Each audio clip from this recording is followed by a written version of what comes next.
In 1786, a sudden rash of robberies broke out in the city of Edinburgh. The offender was no run-of-the-mill cat burglar. William Deacon Brodie was a legendary sociopath, a remorseless liar living a secret life. By night, Brodie was a compulsive gambler, sex addict, and a criminal.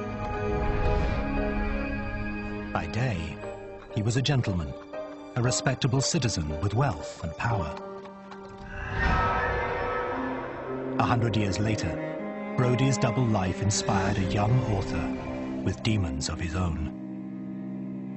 In 1886, Robert Louis Stevenson wrote a best-selling book, the terrifying story of the power of addiction and the monsters that lurk within us all. This is the true story of Dr. Jekyll and Mr. Hyde.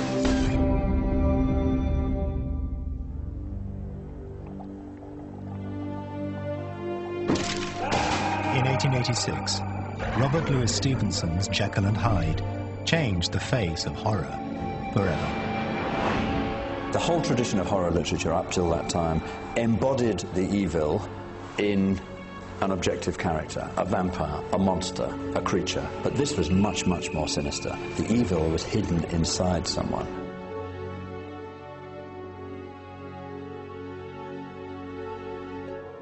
Henry Jekyll, a respected doctor, concocts a potion to release his inner evil and becomes Mr. Hyde, a ruthless monster. It appeared to be suggesting that if you remove all constraints, inevitably evil will not only emerge, but will be victorious. That in a straight fight between good and evil, evil will always win. It is a book surrounded in mystery. Jekyll and Hyde was penned by Robert Louis Stevenson, charming author of beloved children's stories.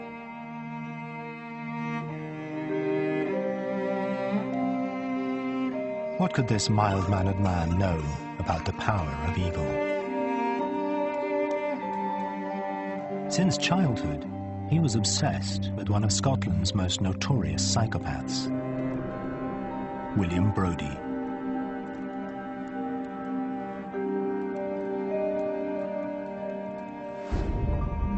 (1784), Edinburgh. William Brodie was heir to a family fortune and ran a lucrative business. Stand clear. All thy hinge. His firm fashioned everything from Edinburgh's rugged prison gallows to the most delicate cabinetry. But Brodie was known to all as the Deacon, Edinburgh's head tradesman and a powerful city politician. We at the Edinburgh Town Council will begin by hearing a report from William Brodie, the Deacon of Rights for Edinburgh. Thank you, Deacon Ritchie. Brodie's life of prestige mirrored the character he inspired. In the words of Dr. Jekyll, I was born to a large fortune, fond of the respect of the wise and good, and thus with every guarantee of a distinguished future. The Deacon had the social standing of Dr. Jekyll, but he had the appearance of Mr. Hyde.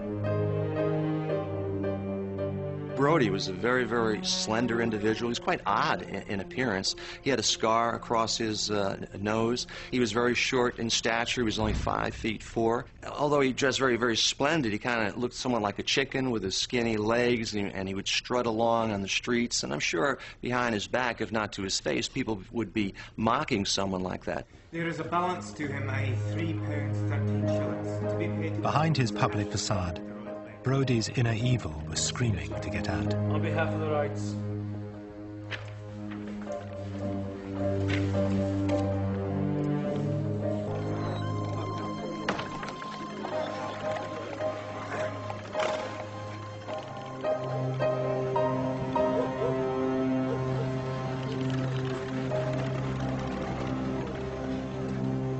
By night, Brodie disappeared into flesh markets close, to indulge in a forbidden pleasure.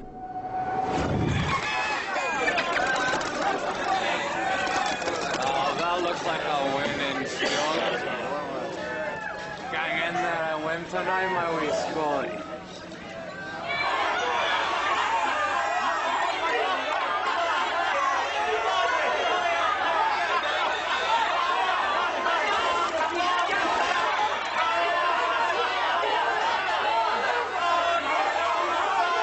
There, Brodie revelled in his dark side. I suspect that he was probably ridiculed by friends, maybe criticised by parents, who's to know. But he had a sense of being less than. And when he acted out, gambling or with drinking, that sense of inferiority of not being good enough, I suspect, disappeared for him. His gambling instincts was not for the gain of money, because he had lots of money. It was for the mere pleasure of discovering this other personality, to find his real self.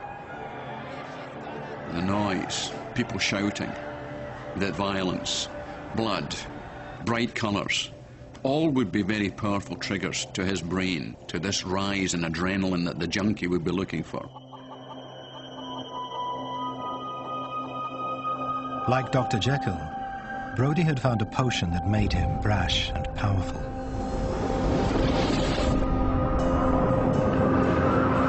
During the fight, adrenaline rushes into the bloodstream, leaving Brodie energized and ecstatic. Then, euphoria, as blood cells release serotonin, a soothing neurotransmitter.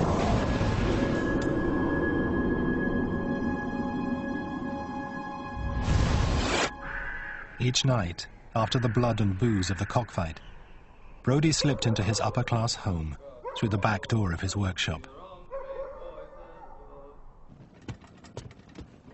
His secret comings and goings are echoed in the book he inspired. In Jekyll and Hyde, the house is actually divided into a rather beautiful front entrance where Society Dr. Jekyll goes in, and a very shabby back entrance where Mr. Hyde goes in. And that's an outward and visible sign of the dark secret, which is Mr. Hyde, which he hides from everybody.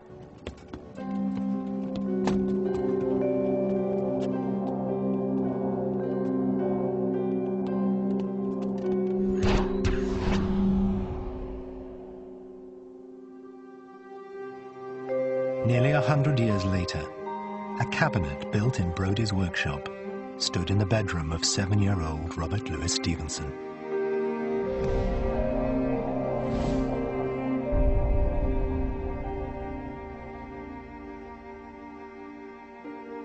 Stevenson grew up in an upper room in Edinburgh which had a cupboard designed by William Brodie. And he wove as a child all sorts of fantasies about the man that made this cabinet, because there were all sorts of urban myths and legends about Deacon Brodie. Stevenson was intelligent and precocious, born into a wealthy Victorian family. But he was a sensitive and sickly child, plagued by nightmares and lung disease. He was raised by his nurse, a God-fearing spinster, Alison Cunningham, known affectionately to all as Cummy.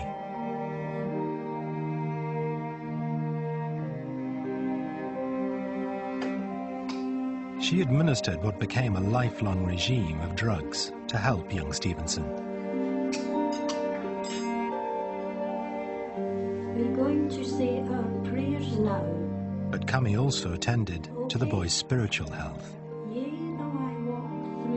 Staunchly Calvinist, she regaled him with stories about what happened to naughty little boys and petrified him as a small boy. Tell me again about the deacon. You and the deacon. For Cummy, William Brodie's life was a cautionary tale.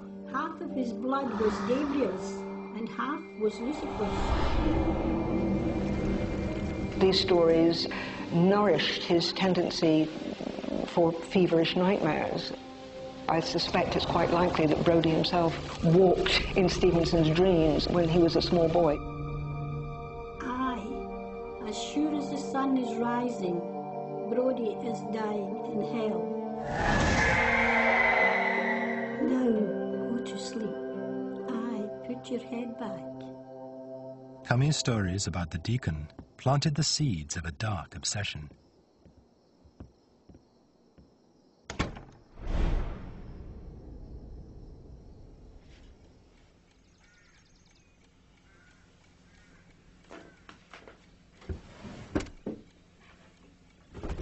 As a teenager, the obsession grew.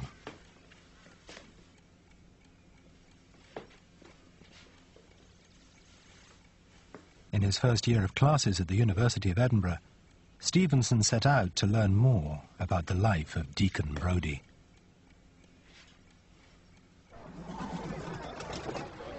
He spent a great deal of his time attending what we might these days describe as the University of Life. On the doorstep of the university was this whole Edinburgh underworld, which he was fascinated by because of all these stories that he grew up with. Dressed up like Brodie, in a velvet vest and a long tailcoat, Stevenson inched his way closer to creating Dr. Jekyll and Mr. Hyde. At 17, he headed out on the town to live the life of Deacon Brodie.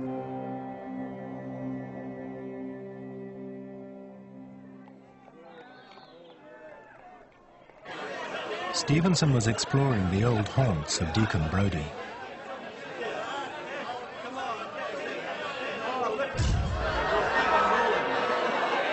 He knew that almost a century before, the deacon came to these pubs to indulge in yet another vice.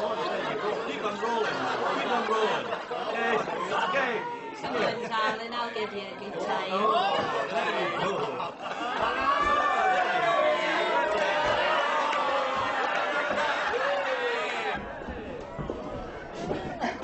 Brodie was a regular client of the Edinburgh brothels.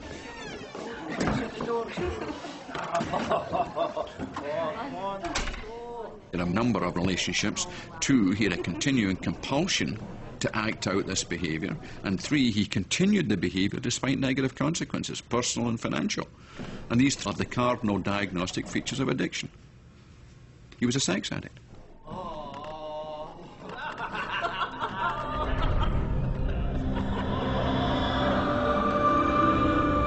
Sexual activity changes the electrical circuitry deep in Brodie's brain.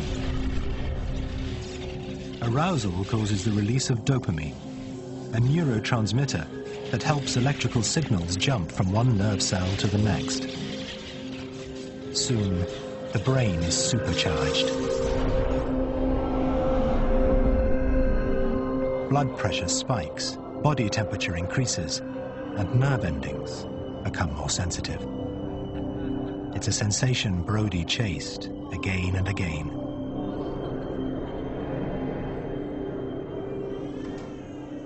William? Got something for you. Besides haunting the old town brothels, Brodie kept 3 mistresses and fathered 4 illegitimate children. Brodie had multiple relationships, none of whom knew about others.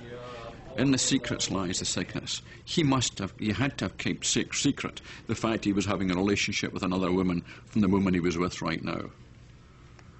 And that, again, is classical of addictive behaviour. He was keeping secrets.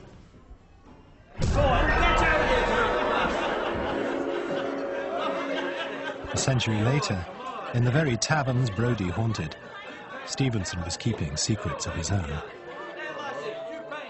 He had what they called then bohemian way of life. Long hair, long coats, getting drunk a lot, taking opium to help himself sleep at night, and generally throwing off the shackles of his rather repressive childhood. Roaming the dank wines of the old town, Stevenson discovered that, like the deacon, Edinburgh had a split personality.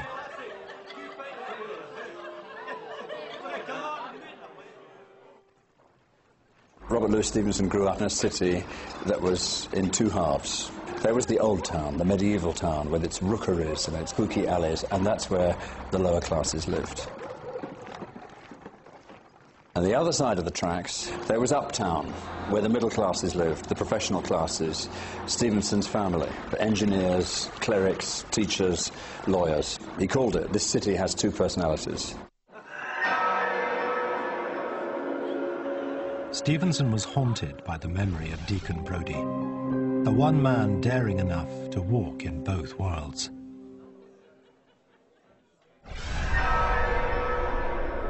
I think one of the things that Stevenson admired in Brodie was his sheer spirit of responding to a challenge, of knowing that he could do something and get away with it. There's something about that challenge to authority, that subversiveness that appeals to Stevenson.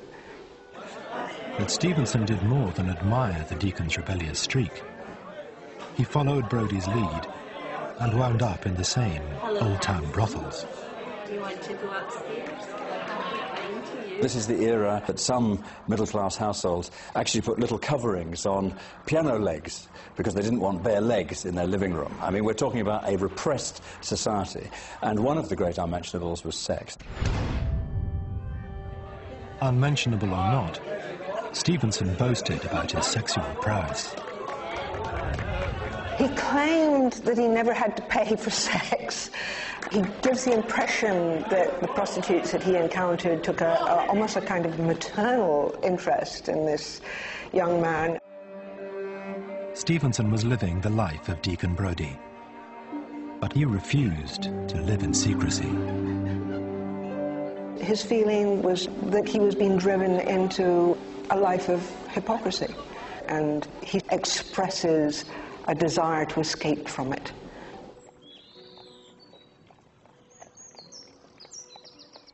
Stevenson rebelled against his parents' mores. Magistrates and councillors, father. Deacon Brodie's every one of them. William Brodie was his battle cry. Robin may have thrown William Brodie on the ground, but he's nigh dead. Do not wonder what our esteemed neighbours are guilty of.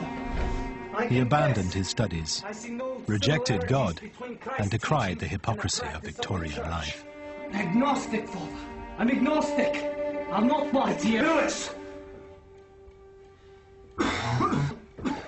Have you set out to make my life a failure?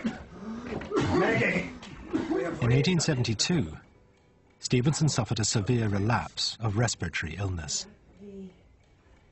Almost overnight, his bohemian days were over.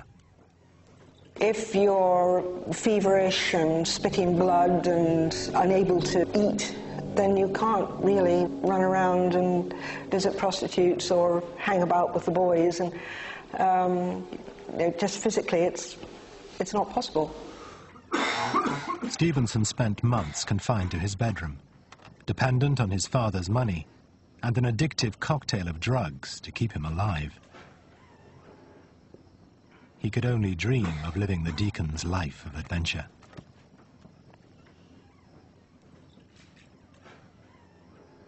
In 1785, Brodie's life of adventure took a new turn. Sex, booze, and gambling were no longer enough.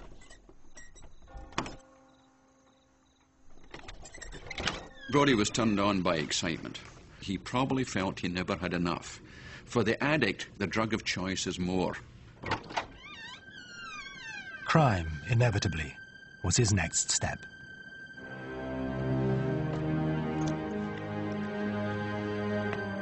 One evening, he broke into the home of a neighbor, where more than once the Deacon had been a trusted guest.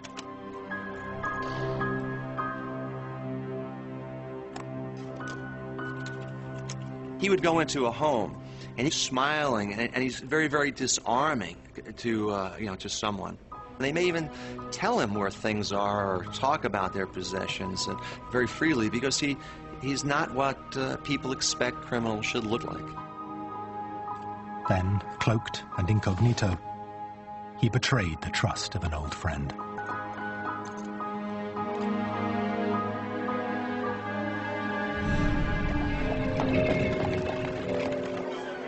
The ease of Brodie's double life echoes in Stevenson's book. The safety was complete. Think of it. I did not even exist. Whatever he had done, Edward Hyde would pass away like the stain of breath upon a mirror, and there in his stead would be Henry Jekyll.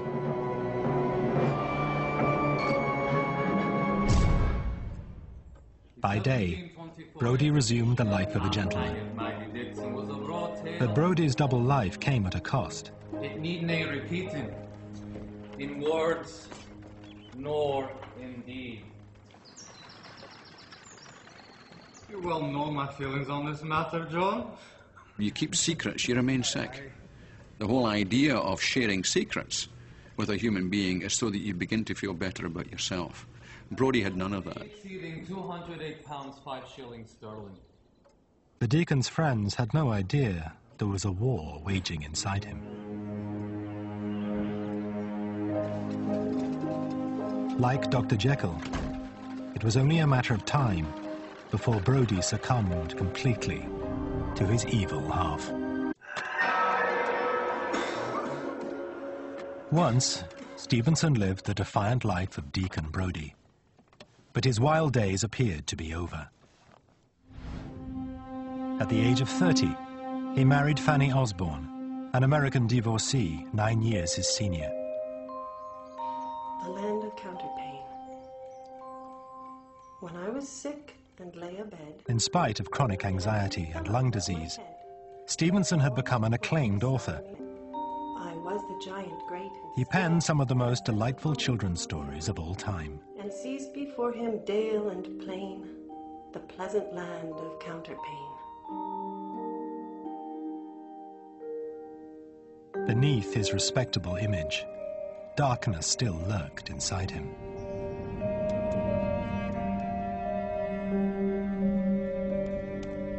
At the age of 35, the deacon burst out of Stevenson's subconscious.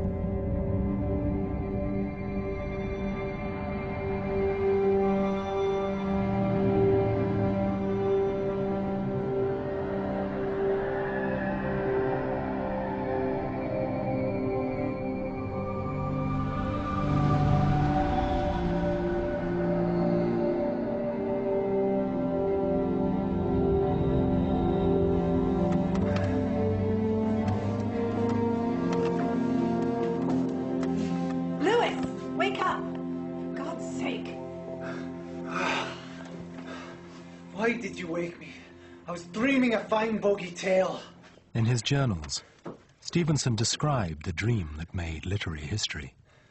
I dreamed that one man, pursued for some crime, was being pressed into a cabinet when he swallowed a drug and changed into another being.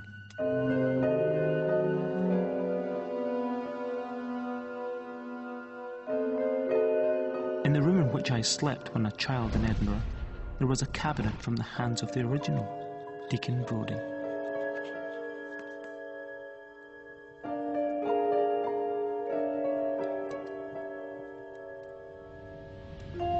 Stevenson mentions Brodie as a genuine source of inspiration for his novel.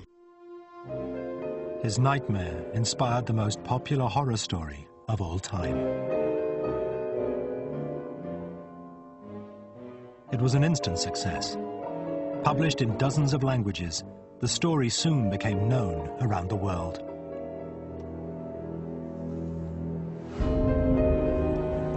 In the confines of his basement lab, Dr. Jekyll experiments with a potion that releases his evil half, Mr. Hyde. Before long, he is dangerously hooked. You can plot Jekyll's decline as the decline of an addict. He starts getting addicted to the transformation. Then the transformation takes over. He doesn't need to take the drugs anymore. He's a completely dependent personality by then. And in a way, that can be taken as an allegory of addiction. That it starts off with him in control, he gets less in control, and suddenly the thing itself takes him over.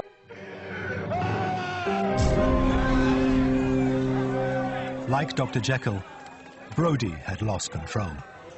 Crime was his drug, and now he too needed a stronger dose. He began to lose interest in just being a lone thief who would go into his friends' houses and steal their money. He decided to go in with 3 rascals who had nothing to lose. Placed a great advantage if we lay our heads together. Fine proposition. George Smith, grocer, truant, and thug. Andrew Ainsley, shoemaker, simpleton. And John Brown, murderer, thief, and convict on the run. Good then.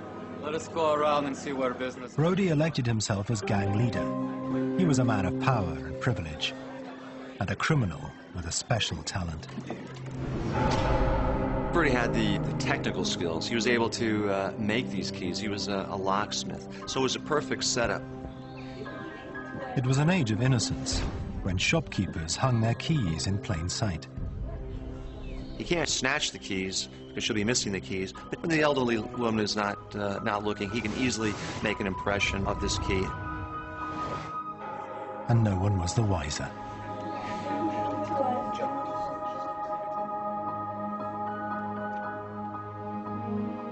In the privacy of his workshop, an imprint soon became a duplicate key.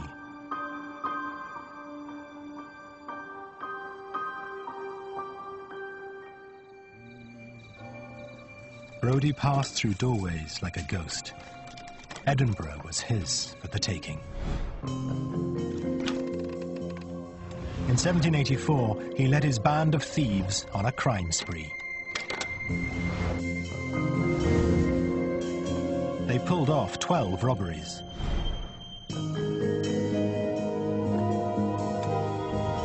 What happens to them psychologically, all of them, is that they really feel invincible. Law enforcement, police, they're incapable of catching them because they are so adept and skilled in their trade. And as a result, they don't slow down. Dr. Jekyll, too, is a more courageous man in the guise of Mr. Hyde.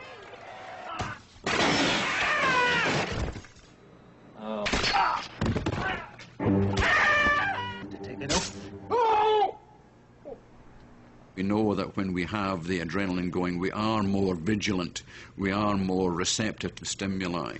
We do feel stronger and more powerful. Right, lads, let's sweep this shop clean.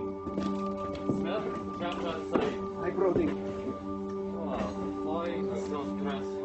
But with each robbery, Brodie's behavior became more bizarre. Hear the sound of the crutches, of the torches. Brodie, you're mad! Fuck you! Brodie!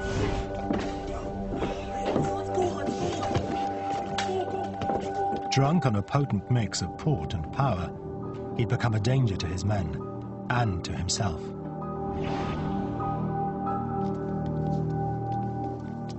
After a silk shop was robbed of a small fortune in rare fabrics, a pardon and a reward was offered to the crook who ratted on his partners in crime. The deacon was walking a thin line.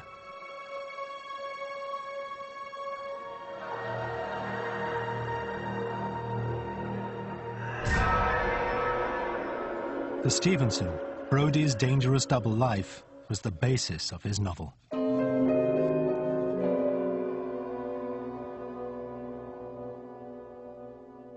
It is still relevant to people today because we have a large population of society who are living secret lives. We have men having affairs. We have women drinking sherry in the kitchen before the family come home. We have a whole bunch of folks that are doing behaviours that they intuitively know aren't right, but they can't share and they can't change. The success of Jekyll and Hyde thrust Robert Louis Stevenson into the limelight, and people started questions.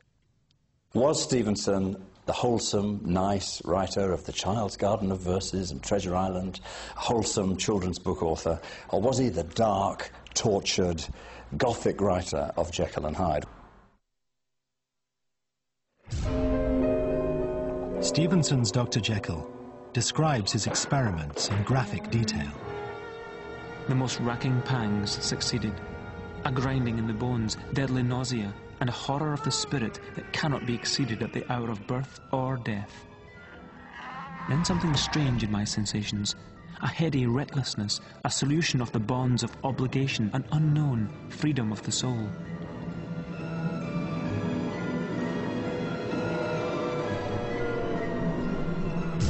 How did this respectable author of children's stories know so much about the agony and ecstasy of drug addiction? Since childhood, drugs were a part of Stevenson's life.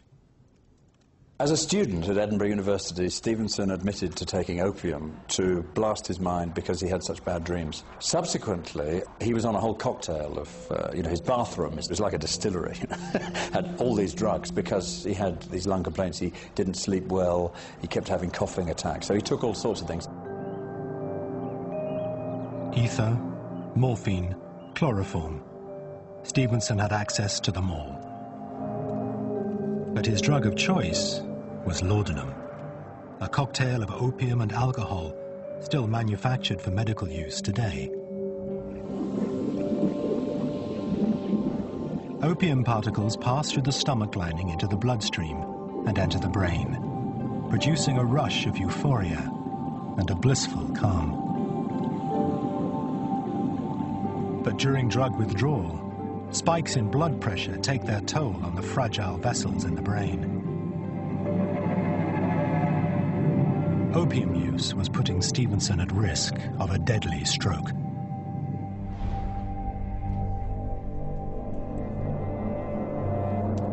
Stevenson's first-hand knowledge of drugs is woven into the torturous life of Dr. Jekyll. There's a huge part of himself in that story, and one can speculate that Stevenson was writing Jekyll and Hyde in a way of cathartic, in a way of bearing his own soul. Remember, in the secrets lies the sickness. He felt the need to tell the story. So it's fascinating to speculate that Jekyll and Hyde indeed was a confessional for Stevenson's own drug use.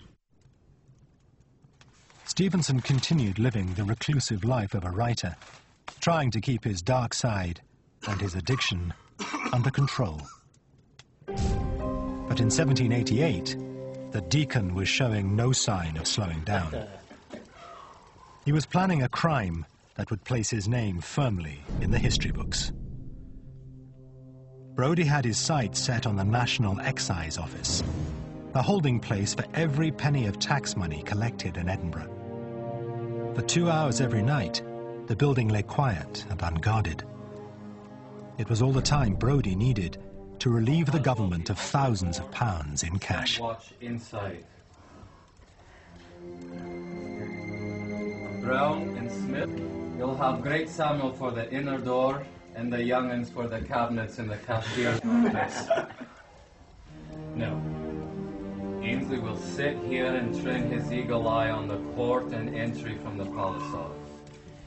Ainsley, I hear your whistle blow thrice, and we welcome our guest with a tight embrace. Aye.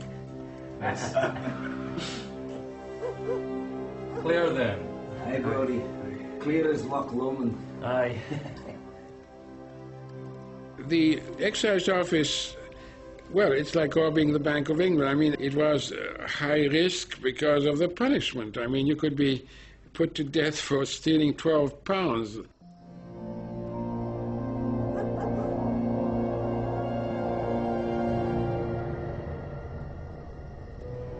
On a cold spring night, Brodie set in motion one of the most daring robberies in Scottish history.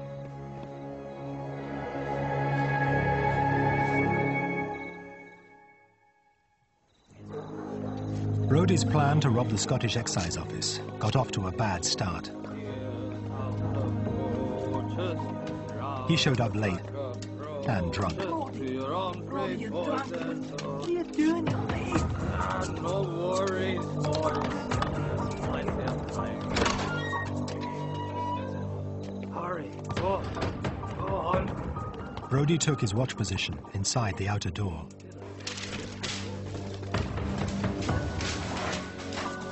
Smith and Brown could find nothing but a few paltry pounds.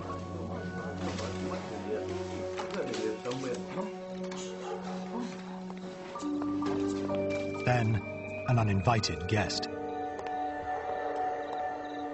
An employee had returned unexpectedly for some papers.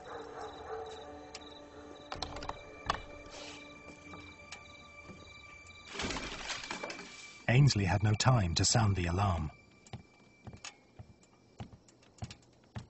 Caught by surprise, Brodie showed his true colours. When Brodie fled, he's fleeing to save himself. He has no loyalty to his accomplices. So typically, as a psychopath, it's a big I and a little we, and meaning that it's all me and forget about you. Brodie's selfish behaviour mirrored Dr. Jekyll's. Addicted to his potion and obsessed with his experiments, Jekyll is a secretive and solitary soul. I think Stevenson is trying to tell us that a certain kind of single-mindedness, a certain kind of obsession, if you like, is more likely to flourish in a situation where the normal social controls and social relationships aren't in existence. Like Jekyll, Brodie was accountable to no one, not even his partners in crime.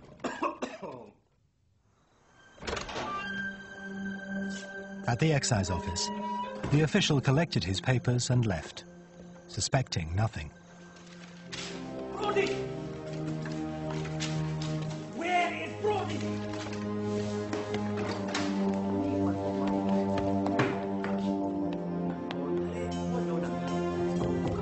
They aborted their mission, missing £600 that lay hidden in a desk drawer.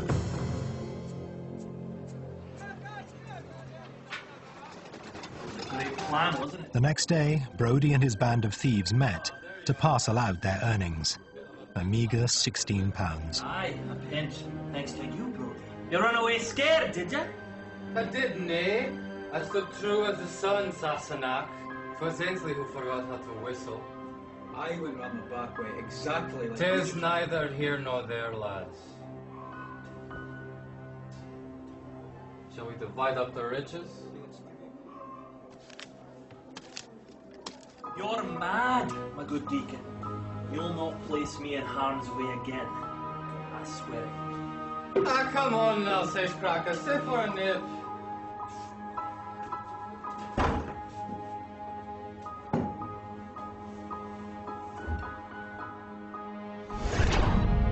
Brown rats on his mates, swapping his partner's freedom for a pardon and a reward.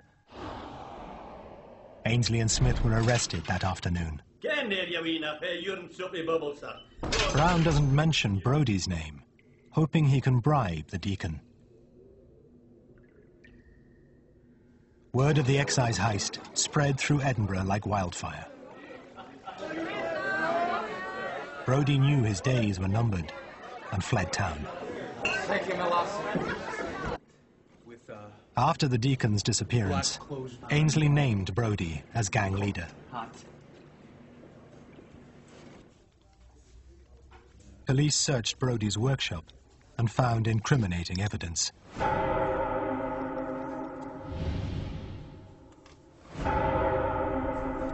Pistols and dark lamps were hardly the tools of a master cabinet maker. By leaving the area, it aroused too much suspicion, and it indicted him. There was no need for him to leave unless he was responsible for the crime. Brodie was now a wanted man.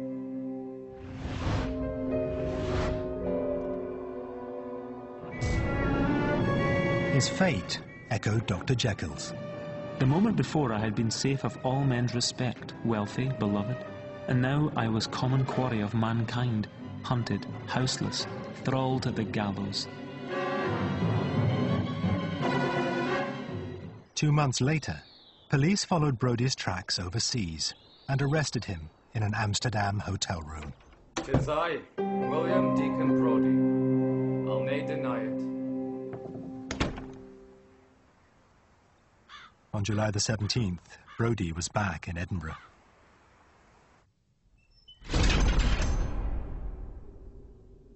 There he took up a new residence as an inmate at the Tolbooth prison. Brodie's sentencing was swift.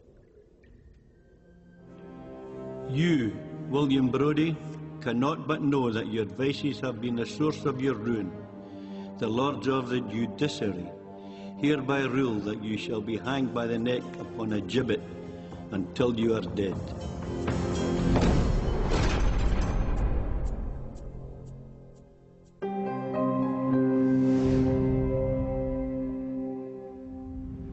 October the 1st, 1788, was Brodie's day of judgment.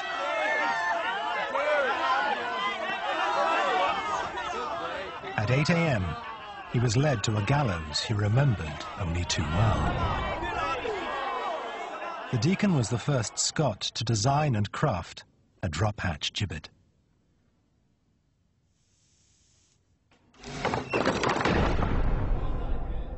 He was hanged on a gallows of his own design. He's the only craftsman in history who was actually literally hoisted by his own petard. Forever and ever. Amen.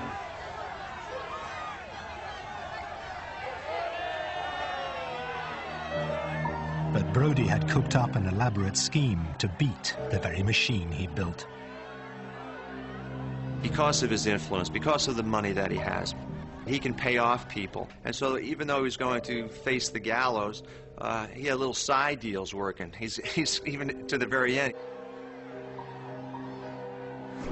Brodie had the hangman on his payroll.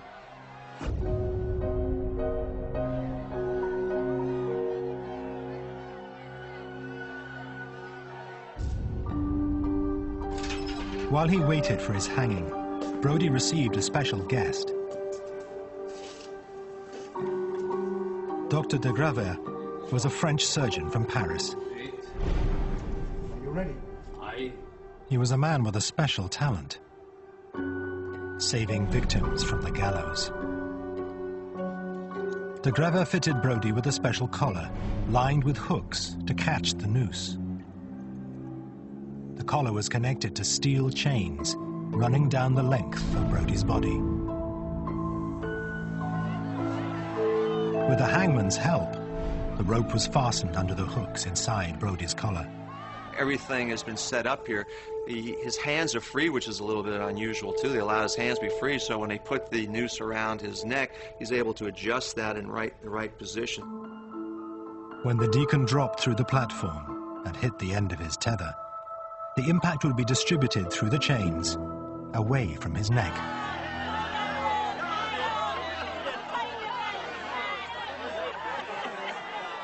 Brodie was still playing the odds.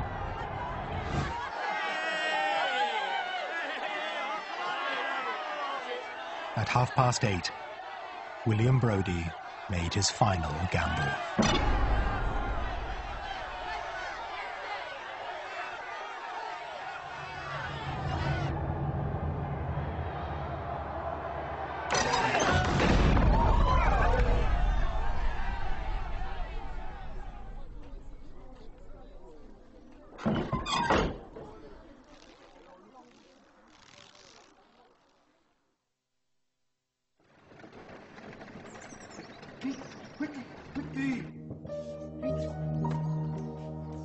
Before his execution, Brodie was granted an unusual request.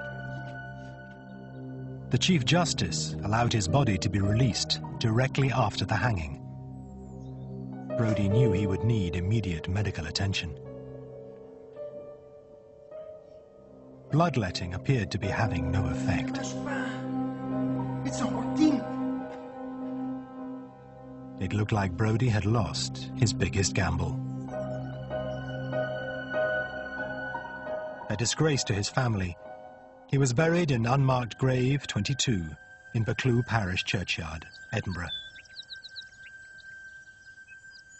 But years later, churchyard repairs forced officials to open Brodie's grave. Someone dug up the tomb. They found nothing. They said, well, this man was never really buried there. Witnesses reported seeing Brodie in New York and Pennsylvania. Others claimed to see him strolling the streets of Paris.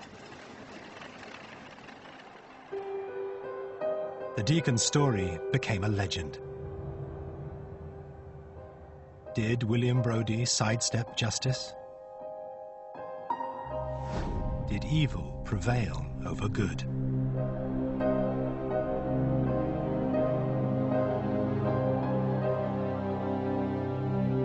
Courting evil, only Jekyll pays the ultimate price. I sit shuddering and weeping in my chair, No one has suffered such torments. Here then I bring the life of that unhappy Jekyll to an end.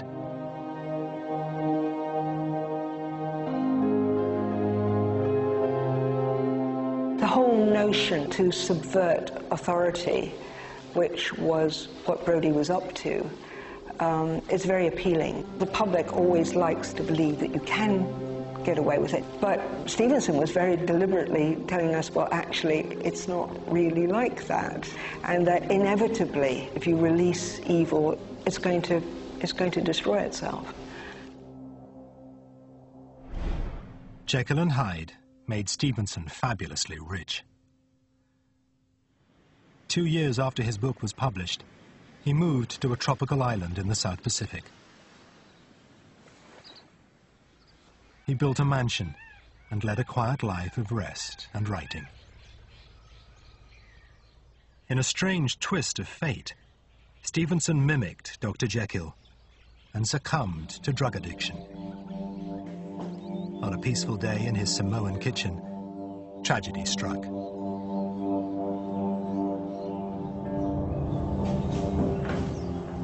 God, I look strange. Oh my God. Lewis! Can you hear me? Lewis! Lewis! Decades of drug use had taken its toll on Stevenson. Like many long-term opium users, a vital vessel in Stevenson's brain finally ruptured. He had a sudden, violent stroke.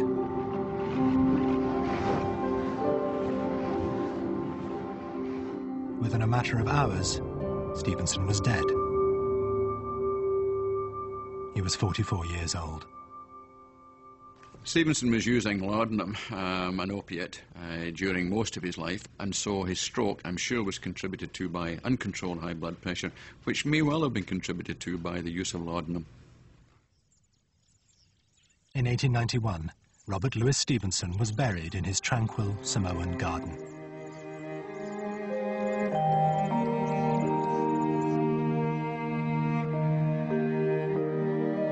He was a brilliant man and a tortured soul, whose greatest work was inspired by a reckless Scot in love with the wildlife. And whether Brodie lived or died that day on the scaffold, he lives on in the pages of Dr. Jekyll and Mr. Hyde.